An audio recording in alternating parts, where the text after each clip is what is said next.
ሰላም ጤና ይስጥልኝ አድማጭ ተመልካቾቻችን፣ ለዕለቱ የያዝናቸውን ዋና ዋና ጉዳዮች ማሰማት እንጀምራለን። አብራችሁን ቆዩ። ሶማሊላንድና ፑንትላንድ የሶማሊያ መንግስት ከዩኤኢ ጋር የተፈጸሙ ስምምነቶችን የሰረዘበትን ውሳኔ ውድቅ አደረጉ። ራሷን ነጻ አገር አድርጋ የምትቆጥረው ሶማሊላንድና ከፊል ራስ ገዟ ጁባላንድ የሶማሊያ ፌዴራል መንግስት ከተባበሩት አረብ ኤሚሬቶች ጋር የተፈጸሙ የወደብ ስምምነቶችን ለማቋረጥ ያስተላለፈውን ውሳኔ ውድቅ አደረጉ። ሶማሊላንድ የፌዴራል መንግስቱ በግዛቷ ላይ ህጋዊና አስተዳደራዊ ስልጣን እንደሌለው የገለጸች ሲሆን፣ ፑንትላንድ ደግሞ የሞቃዲሾ ውሳኔ ተፈጻሚ የማይሆንና የማይጸና እንደሆነ አስታውቃለች። የሶማሊያ ፌዴራል መንግስት ካቢኔ ሰኞ ጥር 4 2018 ዓ.ም ባደረገው ስብሰባ ከተባበሩት አረብ ኤሚሬቶች ጋር የተደረጉ ሁሉም የሁለትዮሽ ስምምነቶች እንዲቋረጡ መወሰኑን አስታውቋል። ይህ ውሳኔ ከባህረ ሰላጤው አገር ጋር የተደረጉ የወደብ ስራዎችን፣ የመንግስት ተቋማትን እንዲሁም የጸጥታና የመከላከያ ትብብርን እንደሚመለከት ተገልጿል። በተለይም የወደብ ጉዳይ ላይ አጽንኦት የሰጠው የፌዴራል መንግስቱ መግለጫ ውሳኔው በሶማሊላንድ በሚገኘው በርበራ ወደብ፣ በፑንትላንድ ቦሳሶ ወደብ እንዲሁም የጁባላንድ ኪስማዩ ወደብ ላይ ተፈጻሚ እንደሚሆን አስታውቋል። የፌዴራል ተቋማትንና የአገሪቱ ፌዴራል ስርዓት አባል ግዛቶችን እንደሚመለከትም አክሏል። የፌዴራል መንግስቱ ይህን ውሳኔ ያስተላለፈው የሶማሊያን ሉዓላዊነት፣ የግዛት አንድነትና ብሔራዊ አንድነት ለመጠበቅ አስፈላጊ በመሆኑ እንደሆነ አስረድቷል። የተባበሩት አረብ ኤሚሬቶች የሶማሊያን ነጻነትና ፖለቲካዊ መረጋጋት አደጋ ላይ የሚጥሉ ጠባጫሪና ሰላምን የሚያናጉ ድርጊቶችን ፈጽማለች ሲልም ከሷል። የአቡዳቢ እርምጃዎች በቀጠናዊና ዓለም አቀፍ ተቋማት ተቀባይነት ያላቸውን የሉዓላዊነትና ጣልቃ ያለመግባት መርሆችን የጣሰ እንደሆነም ገልጿል። ይህንን የፌዴራል መንግስቱን ውሳኔ ተከትሎ መግለጫ ያወጡት ሶማሊላንድና ፑንትላንድ የሞቃዲሾን ውሳኔ እንደማይቀበሉ አስታውቋል። የመጀመሪያው የአገርነት እውቅና ከእስራኤል ያገኘችው ሶማሊላንድ የፌዴራል መንግስቱ ከበርበራ ወደብ ጋር በተያያዘ በተፈጸሙ ስምምነቶች ላይ ስልጣን እንዳለው በመጥቀስ ያስተላለፈውን ውሳኔ በጽኑ እንደምትቃወም ገልጻለች። ሶማሊላንድ ውስጥ የሚገኘው የበርበራ ወደብ እንዲሁም የበርበራ አየር ማረፊያና ነፃ የንግድ ቀጠና የሚተዳደሩት ባለቤትነቱ የተባበሩት አረብ ኤሚሬቶች መንግስት በሆነው ዲፒ ወርልድ በተባለው የወደብ አስተዳደር ኩባንያ ነው። ሀርጌሳ ባወጣችው መግለጫ ሶማሊያ የሶማሊላንድ ሪፐብሊክ ሉዓላዊ ግዛት የማትነጠል አካል በሆነችው በርበራ ላይ ምንም አይነት ህጋዊ ስልጣን፣ አስተዳደራዊ ስልጣን ወይም ውጤታማ የሆነ ቁጥጥር የላትም ስትል የፌዴራል መንግስቱን ውሳኔ ውድቅ አደርጋለች።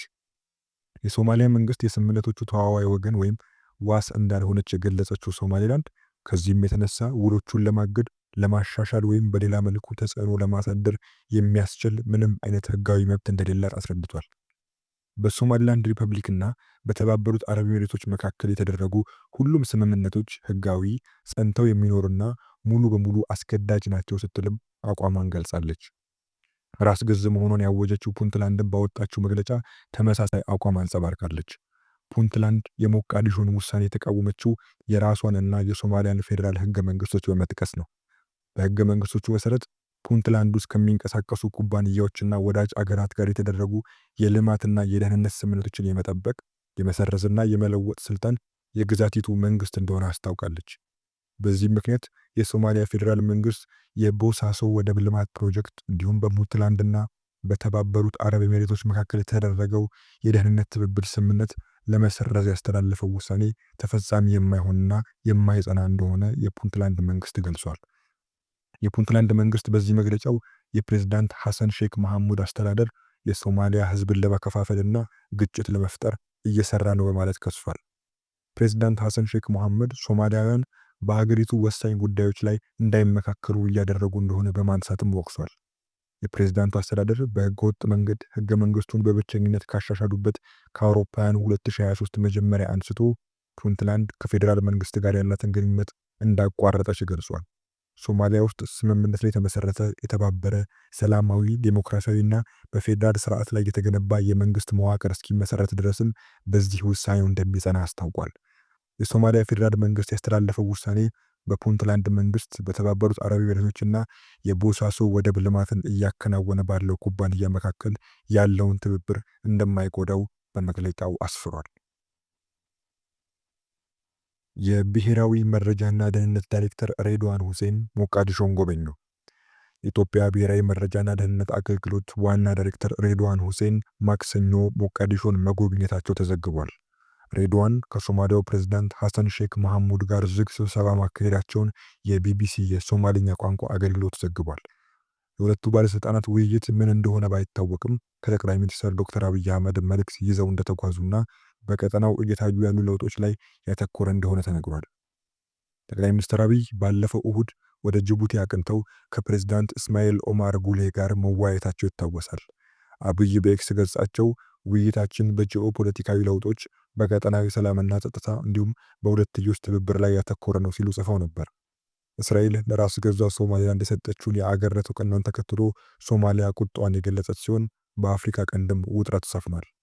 የኢትዮጵያ የብሔራዊ መረጃና ደህንነት አገልግሎት ዋና ዳይሬክተሩን ጉብኝት በተመለከተ ከኢትዮጵያም ሆነ ከሶማሊያ መንግስት እስካሁን በይፋ የተሰጠ መግለጫ የለም። በደቡብ ምዕራብ ኢትዮጵያ ክልል 2 ቱርካውያን ጎብኚዎችን ጨምሮ 3 ሰዎች በታጣቂዎች ተገደሉ። በደቡብ ምዕራብ ኢትዮጵያ ክልል ሱሪ ወረዳ ጉብኝት ላይ የነበሩ 2 የቱርክ ዜጎችና አንድ ኢትዮጵያዊ በታጣቂዎች መገደላቸውን የወረዳው አስተዳደር ገለጸ። የክልሉ መንግስት ጎብኚዎቹ ላይ ለደረሰው ጥቃት ያልታወቁ አርብቶ አደር ሽፍቶች ያላቸውን አካላት ተጠያቂ አድርጓል። የቱርክ ዜግነት ላላቸው 2 ጎብኚዎችና አብሯቸው ለነበረው አሽከርካሪ ህልፈት ምክንያት ሆነው ጥቃት የተፈጸመው ሰኞ ጥር 4 ጠዋት ላይ እንደሆነ የሱሪ ወረዳ ዋና አስተዳዳሪ አቶ ባርዱላ ለቢቢሲ ተናግረዋል። አንድ የአካባቢው አስጎብኚ ለቢቢሲ እንደገለጸው 2 የቱርክ ዜጎች ምዕራብ ኦሞ ዞን ውስጥ በሚገኘው ሱሪ ወረዳ 2 ቀን መቆየታቸውን ለቢቢሲ ገልጿል። ጥቃቱ የተፈጸመባቸውም በአካባቢው የነበራቸው ጉብኝት ጨርሰው እየወጡ በነበሩበት ሰዓት እንደሆነ አስረድቷል። ጥቃቱ የተፈጸመው ቱሚ ወደ ተባለችው የማጂ ወረዳ ቀበሌ እየተጓዙ ሳለ ባንክ የተባለ ቀበሌ ላይ እንደሆነ አክሏል። የወረዳው ዋና አስተዳዳሪ አቶ ባርዱላም ጥቃቱ የተፈጸመው ከማጂ ወረዳ ጋር በሚያጎራብት ስፍራ ላይ እንደሆነ ተነግሯል። የደቡብ ምዕራብ ኢትዮጵያ ክልል ሰኞ ምሽት ባወጣው መግለጫ 2 ቱርክ ዜግነት ያላቸው የውጭ አገር ጎብኚዎችና አንድ ኢትዮጵያዊ ዜግነት ያለው አሽከርካሪ መገደላቸውን አስታውቋል። የክልሉ መንግስት ጥቃቱን ያደረሱት ያልታወቁ የአርብቶ አደር ሽፍቶች እንደሆኑ በመግለጫው ላይ ጠቅሷል። የክልሉ መንግስት ይህንን አረመኔያዊ ድርጊት የፈጸሙትን ሽፍቶች ተከታትሎ ለህግ ለማቅረብ የተቀናጀ የጸጥታ ኃይል በማሰማራት ሰፊ የህግ ማስከበር ስራ እያካሄደ ይገኛል ሲልም ጥቃት ፈጻሚዎቹን ለመያዝ እንቅስቃሴ ላይ መሆኑን ገልጿል። በጥቃቱ ህይወታቸው ያለፈው የቱርክ ዜጎች አስክሬን ወደ አዲስ አበባ መላኩን የሱሪ ወረዳ ዋና አስተዳዳሪ አቶ ባርዱላ ለቢቢሲ ተናግረዋል።